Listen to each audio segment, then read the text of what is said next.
Incredible lines from Ironman. This is the most notable one across the finish line. You've got one lip, two lip, three lip. I call it a triple. You could call it a step down single or a tabletop single. This was actually, in fact, removed after press day from these riders hucking this sucker. And as a fan from across the fence, I don't agree with it because this was just a spectacular Instagram photo shoot to have stuff go viral. However, from the other side of the fence, a rider's perspective, yeah, there's the ability to potentially bend your wheels. And also, if you were not to jump this and somebody behind you jumped it, they might land on you. And MX Sports has enough liabilities right now with the flaggers this year. So I'm indifferent about it. I want to know what you guys think. It is just freaking epic. And you saw Deegan on his Instagram. He was throwing some massive turn down whips on there. Then there's this other one, which was just sick. It looks like a quad, but it's actually 5. It's a cinco, whatever comes after 4, because you've got 1, 2, 3, 4, and then the 5th one. Ooh, he wasn't doing this in the motos because he didn't have to, but the amount of precision this kid has to land and then land in these ruts and not get cross-rutted is just insane. Still taking these amount of risks when he's already the champion just shows you that this kid is just that. He's incredibly talented, and it proves that he didn't get handled anything. Watch him before this massive jump on the finish line as he's trying to get around RJ Hampshire. He's setting him up beautifully by going outside, but watch this inside he takes. Here's the rut, but Deegan decides to create his own line, which is not off the track, but it's just so close to this single. Nobody ended up using the single because it slowed you down completely, but he got close to using it. Only rider I saw get that close, but here you can see that this last little lip, there was hardly anything in there. It was gone because they took it out. Another thing to notice about Deegan is watch how he doesn't go for this deep rut. If you've watched this channel, you know that anytime you go for a massive berm or a super deep rut, you're better off trying to stay a little bit to the inside because it's not going to suck you in, but it's enough of a wall, a curb to catch you if that motorcycle ends up pushing because of just speed and inertia. But there, he stays to the inside, and after this massive tabletop, watch what he does to wheelie over all these bumps. Beautiful. Gets over all the braking bumps. Look at that. Attack position, putting power to the ground, uses the first kicker to wheelie, wheel tap, off all of them. Wow. Exceptionally done by the number one.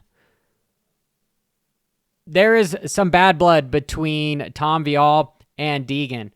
Here was that epic pass during that second moto where he keeps it on 2 wheels and he doesn't even stick his leg out. He enters this gnarly rut after the finish line and he basically goes flat. He goes 90 degrees. Jorge Martin would be impressed by road racing and dragging your knee just because of the sheer speed that he had. We'll have another look of it, but that's how he was able to get around one of my favorite riders, Tom Vial. And here, a few laps earlier, Deegan is trying to set it up again, coming from the inside, and he basically has the pass, but look at who squeezes him over.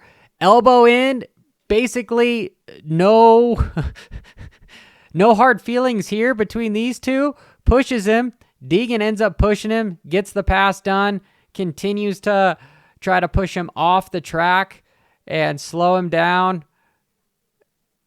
Arguably almost lets him back by. And here's that overhead look of this incredible pass from the opposite side of the track where he stands up in this rut. This rut is incredibly deep. Whoa, how he just dives it in there and it does not take him out. Look at that sucker. Foot pegs. He is flat. He is dragging the handlebars. Wow. And he gets the pass done.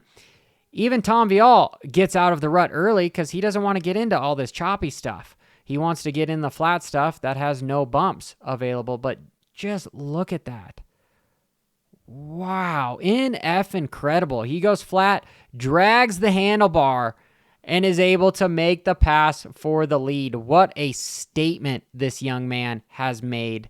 And with that, here is a small word from today's video sponsor, CoachRobStore.com. Just ordered another bag of watermelon for the energy fuel. He's got a sweat analysis profile where they will determine which bag is best for you as far as how much electrolytes you need during your workouts. So it's going to change if you're a GNCC rider or a wannabe triathlete or a just weekend warrior where you do 2 20-minute motos.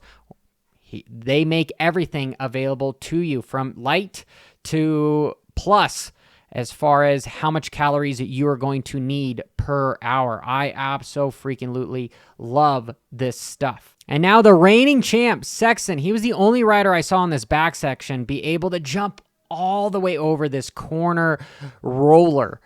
He was able to make some passes here, and this is right before that Cinco quad that Degan was doing during press day. Watch Sexton, how he leans back, and did you see his body positioning where he pushes down? He's preloading. Do you see that?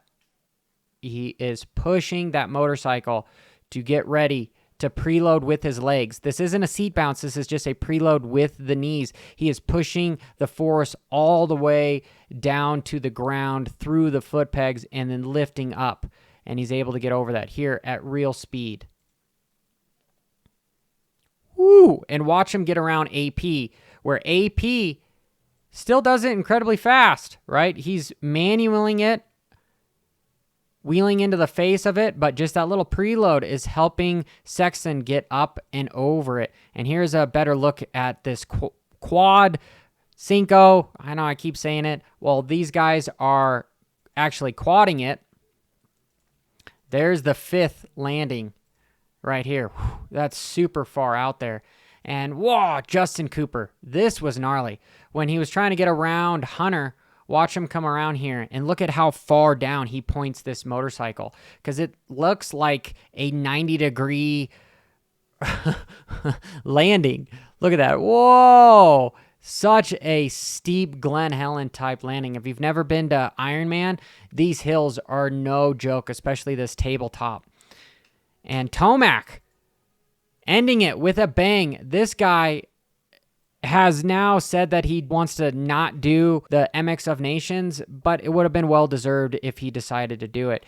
This is him getting around Hunter, and he ends up wheeling over the face of this next little bump here that most of the other riders were not able to do. He gets the closest to doubling that. That, to me, was enough to put it into this week's Amazing Line show because of just, boom, just the sheer strength of this individual and cojones to just hit jumps WFO and just smack him.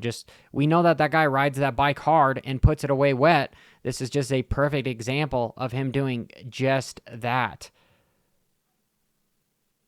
Boom. Turn it into a double rather than just 2 little rollers. Wow. But that is it for today's show. Make sure you hit that subscribe button and notification icon. It does help out the channel. And so if this was at all helpful for you, do me a solid. Till next time, keep it WFO. Ba-ra-da-da-da-da.